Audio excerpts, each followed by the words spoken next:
नमस्कार प्यारे बच्चों, आज हम पढ़ने जा रहे हैं डीओई की वर्कशीट 22 जो आपके एक नए पाठ जिसको हम क्या कहते हैं जय प्रक्रम से ली गई है। बेटे इस पाठ में आप पढ़ेंगे कि सजीव जो होते हैं वो अपने जीवन के लिए सजीवों के जीवन के लिए कौन कौन सी प्रक्रियाएं बहुत महत्वपूर्ण होती हैं। उन प्रक्रियाओं के बिना कोई भी सजीव अपना जीवन व्यतीत नहीं कर सकता। ठीक है, ये सभी उसके जीवन की मूलभूत क्रियाएं हैं। ठीक है,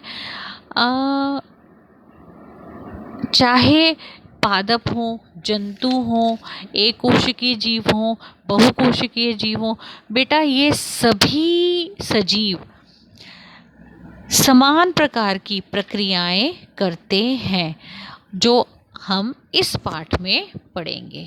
जैसे जीवों द्वारा पोषण, श्वसन, उत्सर्जन, परिसंचरण, वृद्धि एवं जनन आदि प्रदर्शित किए जाने वाली मूल जैविक क्रियाएं होती हैं जिनको हम क्या बोलते हैं जैव प्रक्रियाएं। ओके, पोषण क्या होता है?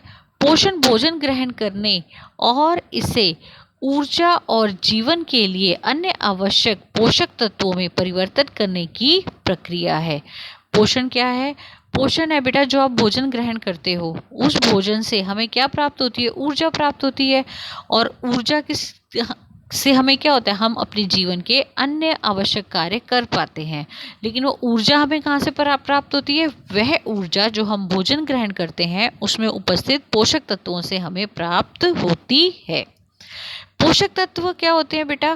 पोषक तत्व वो पदार्थ होते हैं जो हमें क्या प्रदान कर रहे हैं? पोषण प्रदान कर रहे हैं। ये तो आपने अपनी जूनियर क्लासेस में बहुत अच्छे से पढ़ा है। कौन कौन से होते हैं पोषण जो हमें पोषक तत्व जो हमें पोषण प्रदान करते हैं? जैसे आपके कार्बोहाइड्रेट्स, प्रोटीन्स, वसा, आपके विटामिन्स, खनिज, लवण, ये सारे क्या हैं? ये पोषक तत्व हैं जो हमें किससे प्राप्त होते हैं? भोजन से प्राप्त होते हैं। ठीक है बेटा, आगे देखिए, पोषक तत्व वे पदार्थ हैं जो हमें पोषण प्रदान करते हैं। वृद्धि, विकास, प्रोटीन संश्लेषण और अन्य पदार्थों को संश्लेषित करने के लिए जीवों को पोषक तत्वों की आवश्यकता होती है। हमें पोषक तत्वों की क्यों आवश्यकता होती है? वृद्धि के लिए, प्रोटीन का संश्लेषण, हमारे शरीर में नई नई कोशिकाएं बनती हैं, प्रोटीन का संश्लेषण होता है, अन्य पदार्थों का संश्लेषण भी होता है। इन सभी प्रक्रियाओं के लिए हमें पोषक तत्वों की आवश्यकता होती है। ठीक है, पोषण विधि क्या होती है बेटा? सभी जीवों में ऊर्जा तथा पदार्थ की सामान्य आवश्यकता होती है। सभी सजीव उन सबको अपना कार्य करने के लिए बेटा ऊर्जा की आवश्यकता होती है तथा वह ऊर्जा किससे मिलती है? भोजन से मिलती है, मतलब पोषक तत्वों से मिलती है। लेकिन इसकी आपूर्ति विभिन्न विधियों से होती है बेटा। हर एक सजीव में इसकी आपूर्ति अलग अलग तरीके से होती है। जैसे कुछ आपके क्या होते हैं पोषण की दो विधियां, जैसे आपके पास कुछ होते हैं स्वपोषण जो स्वपोषी होते हैं और कुछ होते हैं विषमपोषी। स्वपोषी कौन होते हैं बेटा? जो अपना भोजन खुद बनाते हैं, जैसे आपके हरे पौधे जो पादप होते हैं। ठीक है, उसमें भी जो हरे पौधे होते हैं, हरे पौधे बेटा अपना भोजन खुद बनाते हैं, इसलिए वो क्या कहलाते हैं? स्वपोषी। जबकि हम मनुष्य हरे पौधों पर निर्भर रहते हैं, इस वजह से हम क्या कहलाते हैं? विषमपोषी। ठीक है, तो देखिए पोषण की दो विधि कौन कौन सी होती है? स्वपोषी। कुछ जीव अकार्बनिक स्रोतों जैसे कार्बन डाइऑक्साइड, जल और के रूप में सरल भोज्य पदार्थ प्राप्त करते हैं बेटा। जैसे स्वपोषी कुछ जीव अकार्बनिक पदार्थ जैसे कार्बन डाइऑक्साइड और जल, इनकी उपस्थिति में तथा सूर्य के प्रकाश का इस्तेमाल करते हुए इन कार्बन डाइऑक्साइड कहाँ से लेते हैं? सजीव हरे पौधे वातावरण से। पानी कहाँ से लेते हैं? जड़ों से। और सूर्य का प्रकाश, कार्बन डाइऑक्साइड, जल का इस्तेमाल करते हुए, का उपयोग करते हुए सूर्य के प्रकाश की उपस्थिति में जब आपके हरे पौधे और कुछ शैवाल और कुछ बैक्टीरिया, जीवाणु भी अपना भोजन स्वयं बनाते हैं, और इस प्रकार इन्हें क्या बोला जाता है? स्वपोषी। और बेटे इस प्रकार भोजन बनाने की प्रक्रिया को क्या बोलते हैं? स्वपोषी पोषण। ठीक है, इस प्रकार की प्रक्रिया को क्या कहते हैं? स्वपोषण। स्वपोषण भी कहते हैं, और आपकी इसमें वर्कशीट में लिखा है स्वपोषी पोषण। स्वपोषी पोषण मतलब जो अपना खाना, जो अपना भोजन खुद बना रहे हैं, किसकी मदद से? अकार्बनिक पदार्थ। अकार्बनिक पदार्थ कौन कौन से हो गए? कार्बन डाइऑक्साइड और जल। और किसकी उपस्थिति में? सूर्य के प्रकाश की उपस्थिति में। और इसके उदाहरण कौन कौन से हैं? हरे पौधे, कुछ शैवाल तथा जीवाणु। अब आता है बेटा विषमपोषी। विषमपोषी क्या होते हैं? जंतु जटिल पदार्थों को सरल पदार्थों में खंडित करते हैं ताकि वे जीवों के समाक्षरण मतलब रख रखाव तथा वृद्धि में प्रयुक्त हो सकें, जैसे सभी जंतु, मानव और कवक। मतलब वो जंतु जो जटिल पदार्थों को सरल पदार्थों में खंडित करते हैं ताकि वह वृद्धि कर सकें और उसका इस्तेमाल कर सके अपनी जैव प्रक्रियाओं के लिए। ठीक है, उसको हम क्या बोलते हैं? विषमपोषी, जैसे मानव, जंतु और कवक। ठीक है, आगे देखिए बेटा, आगे आता है आपके पास कार्बोहाइड्रेट पौधों को ऊर्जा प्रदान करने में प्रयुक्त होता है। जो कार्बोहाइड्रेट तुरंत प्रयुक्त नहीं होता वह मंड और स्टार्च, उसको हम क्या कहते हैं? मंड या स्टार्च के रूप में संचित कर लिया जाता है। बेटा ये बात ध्यान रखिएगा, जो आपके हरे पौधे होते हैं उनके रूप में, ये 1 नंबर का क्वेश्चन आता भी है बेटा एग्जाम में, कि उन भोजन का उनके कौन से रूप में जो है वो संचित होता है, तो वो है स्टार्च के रूप में। कार्बोहाइड्रेट पौधों को ऊर्जा प्रदान करने में, कार्बोहाइड्रेट से हमें क्या मिलती है? ऊर्जा। जैसे वसा से भी हमें क्या मिलती है? ऊर्जा। ठीक है, लेकिन जो कार्बोहाइड्रेट का जो ये स्टार्च होता है बेटा, ये एकदम से ऊर्जा में परिवर्तित नहीं होता है, यह एक तरीके से संचित कर लिया जाता है और बाद में इसका रूपांतरण हम किस में करते हैं? ऊर्जा के रूप में करते हैं। ठीक है, अब आता है बेटा प्रकाश संश्लेषण। प्रकाश संश्लेषण क्या होता है? प्रकाश संश्लेषण वह प्रक्रिया है जिसमें स्वपोषी, स्वपोषी मतलब आपके हरे पौधे, स्वपोषी मतलब आपके हरे पौधे, कुछ शैवाल और कुछ जीवाणु, मतलब शैवाल और कुछ जीवाणु। ठीक है, वह प्रक्रिया जिसमें स्वपोषी सूर्य के प्रकाश तथा क्लोरोफिल, क्लोरोफिल मतलब हरे हरे पौधे, हरे पौधों में जो ग्रीन कलर होता है वो क्या होता है? एक वर्ण लवक होता है जिसको हम क्या बोलते हैं? क्लोरोफिल, जिसकी वजह से उनका जो पत्तियों का रंग होता है क्या होता है? हरा होता है। ठीक है, तो हरे पौधे किसका इस्तेमाल करके? कार्बन डाइऑक्साइड का, पानी का, जल का, किसकी उपस्थिति में? सूर्य के प्रकाश की उपस्थिति में, तथा क्लोरोफिल की उपस्थिति में कार्बन डाइऑक्साइड, जैसे मैंने अभी बताया आपको। ठीक है, कहाँ से लेते हैं? वायु से। जल कहाँ से लेते हैं? मिट्टी से प्राप्त कर अपने कार्बोहाइड्रेट में परिवर्तित कर देते हैं। तो प्रकाश संश्लेषण की प्रक्रिया क्या है? वह प्रक्रिया जिसमें स्वपोषी सूर्य के प्रकाश तथा क्लोरोफिल की उपस्थिति में कार्बन डाइऑक्साइड तथा वायु से जल मिट्टी से प्राप्त करके कार्बोहाइड्रेट में परिवर्तित कर देते हैं, उस प्रक्रिया को हम क्या कहते हैं? प्रकाश संश्लेषण। और इसमें बेटा क्या बनता है? ग्लूकोज बनता है। ठीक है, जो विभिन्न कोशिकीय क्रियाओं को संपन्न करने के लिए प्रयुक्त होता है, मतलब जो विभिन्न कार्यों के लिए, कोशिका के विभिन्न कार्यों के लिए इस्तेमाल होता है। इस जैव रासायनिक अभिक्रिया को में ऑक्सीजन एक उत्पाद है बेटा। ये देखिए, ये मैं अभी आपको बता देती हूँ। ये क्या मतलब है इस बात का कि हमारे पास क्या निकल रहा है? 6 molecule of carbon dioxide plus 12 molecules of water in the presence of chlorophyll and sunlight. When green plant make their own food, right? This process is known as ये इस प्रक्रिया को हम क्या बोलते हैं? इस प्रक्रिया को बोलते हैं बेटा हम प्रकाश संश्लेषण। और देखिए इसका इस्तेमाल करके क्या बन रहा है हमारा? ग्लूकोज। ग्लूकोज का क्या फॉर्मूला होता है? C6H12O6। ठीक है। प्लस बेटे इसमें से क्या निकलती है? ऑक्सीजन प्लस जल। जल वाष्प के रूप में बाहर निकलता है। बेटा अब आप देखिए हमारे पास, देखिए वो हरे पौधे क्या कर रहे हैं? और आपकी कार्बन डाइऑक्साइड ले रहे हैं और ऑक्सीजन दे रहे हैं। ठीक है। इसलिए हमें ये भी है कि हमें ज़्यादा से ज़्यादा प्लांट्स लगाने चाहिए ताकि हमारी ऑक्सीजन की रिक्वायरमेंट को फुलफिल हो सके। ठीक है बेटा, ये आपको ये रासायनिक समीकरण बहुत अच्छे से याद करना है और समझना भी है। मतलब ये आपकी कार्बन डाइऑक्साइड और जल ये कहाँ से आती है? वायु से। ये जड़ों से किसकी उपस्थिति में? क्लोरोफिल में। सूर्य के प्रकाश की उपस्थिति में क्या बनाते हैं? ग्लूकोज। और क्या निकलती है? ऑक्सीजन गैस और जल। ठीक है।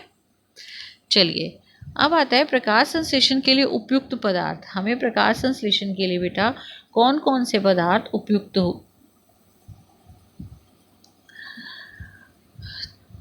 देखिए कौन कौन से पदार्थ चाहिए होते हैं? कार्बन डाइऑक्साइड, जल और सूर्य का प्रकाश। कार्बन डाइऑक्साइड जो है वो प्लांट के अंदर कैसे पहुंचती है, कैसे अवेलेबल होती है? स्टोमेटा से प्रवेश करती है, स्टोमेटा के द्वारा। और ग्लूकोज के निर्माण में कार्बन तथा ऑक्सीजन के स्रोत के रूप में यूज होती है। बेटा ये बहुत इंपॉर्टेंट है। कार्बन डाइऑक्साइड की ही वजह से जो ग्लूकोज है उसमें देखिए ग्लूकोज का क्या फॉर्मूला होता है? C6। ठीक है। तो कहाँ से अवेलेबल होता है? वो कार्बन डाइऑक्साइड से अवेलेबल होता है। तो ग्लूकोज के निर्माण में कार्बन तथा ऑक्सीजन के स्रोत के रूप में कौन इस्तेमाल होती है? Carbon dioxide. ठीक है। जल, जल किसके द्वारा अवशोषित होता है? आपकी जड़ों के द्वारा। और ग्लूकोज में हाइड्रोजन के स्रोत, देखिए जल का बेटे क्या फॉर्मूला होता है? ये जल है आपका। तो ये जो हाइड्रोजन का स्रोत, देखिए ग्लूकोज में हाइड्रोजन भी अवेलेबल है, तो हाइड्रोजन का स्रोत कहाँ से होता है? जल से। तो ग्लूकोज में हाइड्रोजन के स्रोत के रूप में तथा ऑक्सीजन गैस के निर्माण के रूप में भी इसका इस्तेमाल किया जाता है पौधों द्वारा। ठीक है। कौन सी प्रक्रिया में? प्रकाश संश्लेषण में। ये याद रखिएगा बेटा, बहुत इंपॉर्टेंट है। सूर्य का प्रकाश, सूर्य के प्रकाश को कौन अवशोषित करता है? क्लोरोफिल। ठीक है। कौन अवशोषित करता है? क्लोरोफिल। एंड प्रकाश संश्लेषण में ऊर्जा स्रोत के रूप में इसका इस्तेमाल किया जाता है। बेटा देखिए इस पूरे ब्रह्मांड के अंदर कुछ भी नहीं है। आपको जैसे बताया गया कि ऊर्जा आपने पढ़ा भी है अपनी छोटी क्लासेस में और अपने अपने विज्ञान के दूसरे पार्ट में भी, कि ऊर्जा का क्या होता है? सिर्फ रूपांतरण होता है। ना ऊर्जा नष्ट होती है, ना बनाई जा सकती है, रूपांतरण किया जा सकता है। तो देखिए सूर्य के प्रकाश को आप किस में बदल रहे हैं? आप जैविक ऊर्जा में बदल रहे हैं, जिसका इस्तेमाल क्या करते हैं? सजीव अपनी जैव प्रक्रियाओं को पूरा करने के लिए करते हैं। ठीक है। प्रकाश संश्लेषण का स्थान, प्रकाश संश्लेषण का स्थान कौन सा होता है? देखिए बेटा कोशिका में उपस्थित एक विशिष्ट कोशिकांग क्या होता है? क्लोरोप्लास्ट, जिसमें क्या पाई जाती है? क्लोरोफिल होता है। और प्रकाश संश्लेषण की क्रिया इसी में ही होती है। ठीक है। क्लोरोफिल क्या, जैसे मैंने आपको भी पहले भी बताया था, हरे रंग का वर्णक होता है।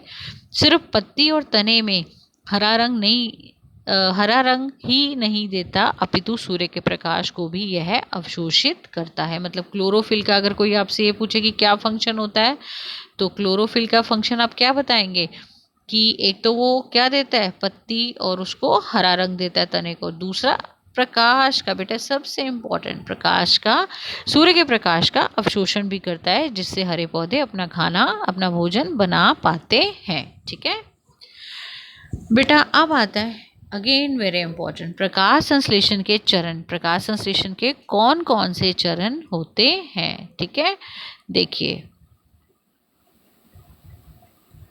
प्रकाश संश्लेषण के चरण।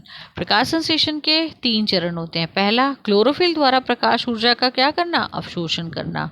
सबसे पहले तो सूर्य के प्रकाश को क्या करेगा, ग्रीन प्लांट अवशोषित करेगा सूर्य के प्रकाश को। और वो कौन अवशोषित करता है हरे पौधे के अंदर, क्लोरोफिल। ठीक है। दूसरा चरण क्या होता है, सेकंड स्टेप आपका दूसरा चरण, प्रकाश ऊर्जा को रासायनिक ऊर्जा में रूपांतरित करना तथा जल अणुओं का हाइड्रोजन और ऑक्सीजन में अपघटन करना। ठीक है, अपघटन होना। प्रकाश ऊर्जा, जो सूर्य के प्रकाश का अवशोषण किया है किसने, क्लोरोफिल ने, तो उस प्रकाश ऊर्जा को रासायनिक ऊर्जा, जैसे मैंने अभी आपको बताया ना, सूर्य के प्रकाश ऊर्जा है, सूर्य का प्रकाश क्या है, ऊर्जा है, और उसको आप किस में बदल रहे हैं, उसको आप ग्लूकोज में बदल रहे हैं, C6H12O6। ये क्या है, एक तरीके की, इससे हमें क्या मिलती है, ऊर्जा मिलती है, तो इसलिए इसको क्या कहा जा रहा है, रासायनिक ऊर्जा। तो दूसरा चरण क्या है, प्रकाश ऊर्जा को रासायनिक ऊर्जा में रूपांतरित करना तथा जल अणुओं का हाइड्रोजन ऑक्सीजन में अपघटन। और जो जल जिसका जल का भी तो इस्तेमाल करते हैं हम प्रकाश संश्लेषण में, वह किस में अपघटित हो जाता है, हाइड्रोजन और ऑक्सीजन में। ये देखिए, ठीक है, ऑक्सीजन निकलती है ना बाहर। तीसरा चरण, कार्बन डाइऑक्साइड का कार्बोहाइड्रेट और ग्लूकोज में अपचयन। और जो हमारी कार्बन डाइऑक्साइड होती है वो किस में बदल जाती है, ग्लूकोज में। तो बेटा ये हैं आपके प्रकाश संश्लेषण के चरण। यह आवश्यक नहीं है कि ये चरण तत्काल एक के बाद दूसरा हो। उदाहरण के लिए बेटा ये भी अगेन इम्पॉर्टेंट है, मरुद पौधे, मतलब जो मरुस्थल में जो पौधे पाए जाते हैं, वो रात्रि के समय, मतलब रात के समय कार्बन डाइऑक्साइड लेते हैं और एक मध्यस्थ उत्पाद बनाते हैं। दिन में क्लोरोफिल ऊर्जा अवशोषित करके अंतिम उत्पाद बनाता है। मतलब क्या करते हैं, मरुस्थल के अंदर जो आपके पौधे होते हैं मरुद, वह क्या करते हैं, रात के अंदर कार्बन डाइऑक्साइड लेते हैं और एक मध्यस्थ उत्पाद बना देते हैं, एक ऐसा उत्पाद बना देते हैं, और जब दिन में क्लोरोफिल अवेलेबल होती है तो वह ऊर्जा को अवशोषित करके अंतिम उत्पाद बना देते हैं। ठीक है। और बेटा ये थी आज की आपकी वर्कशीट। उम्मीद करती हूँ आपको बहुत अच्छे से समझ आई होगी। आइए अब अभ्यास के प्रश्न कर लें। स्वपोषी और विषमपोषी में क्या अंतर होता है बेटा, ये बहुत ही आसान है, बहुत छोटी क्लासेस में आप पढ़ते आ रहे हो, और ये देखिए ये बहुत ही आसान है मेरे बच्चे, आप इसको बहुत इजीली यहाँ से कर सकते हैं। स्वपोषी और विषमपोषी में अंतर। अगला क्वेश्चन देखिए बेटा, अगला क्वेश्चन आपको कह रहा है कि उस प्रक्रिया की व्याख्या कीजिए जिसके द्वारा स्वपोषी अपना भोजन बनाते हैं और इस प्रक्रिया का जैव रासायनिक समीकरण भी लिखिए। सिंपल अगेन बेटा, ये रहा आपका वो प्रक्रिया कौन सी है, मैं समझ सकती हूँ मेरे सभी बच्चों को पता है वह प्रक्रिया कौन सी है, प्रकाश संश्लेषण, और ये रही उसकी रासायनिक अभिक्रिया। तो आप इस क्वेश्चन में ये आंसर लिखेंगे। ठीक है। नेक्स्ट क्वेश्चन देखिए बेटा, नेक्स्ट क्वेश्चन है प्रकाश संश्लेषण के लिए उपयुक्त पदार्थ कौन कौन से होते हैं। तो बेटा प्रकाश संश्लेषण के लिए उपयुक्त पदार्थ जो अगर आपको लिखने हैं तो आप कौन सा लिखेंगे, आप लिखेंगे ये रहे इसके आंसर्स। ठीक है, कार्बन डाइऑक्साइड, जल, सूर्य का प्रकाश, और ये इसका आंसर आप इसमें लिखेंगे कि ये क्यों क्यों ज़रूरी होते हैं। ठीक है। प्रकाश संश्लेषण कहाँ होता है, प्रकाश संश्लेषण ये रहा इसका आंसर, कहाँ होता है, क्लोरोफिल के अंदर होता है। तो आप इसका आंसर ये लिखेंगे। This is the answer of 4th question, ये 3rd क्वेश्चन, ये आपका answer of 2nd question, and this is 1st। प्रकाश संश्लेषण के विभिन्न चरणों का, तो बेटा बहुत ही आसान वर्कशीट थी। प्रकाश संश्लेषण के विभिन्न चरण ये रहे। ठीक है, ये आपका लास्ट आंसर। सो मेरे प्यारे बच्चों, उम्मीद करती हूँ बहुत अच्छे से समझ आई होगी। क्वेश्चन आंसर भी समझ में आगे होंगे कि कहाँ कहाँ करने हैं। तो फटाफट से आज की वर्कशीट कंप्लीट कर लो और अपने फ्रेंड्स के साथ में को भी शेयर करो, चैनल को लाइक करो और वीडियो को सब्सक्राइब करो जिन भी बच्चों ने अभी तक नहीं किया। टेक केयर बेटा, बाय बाय।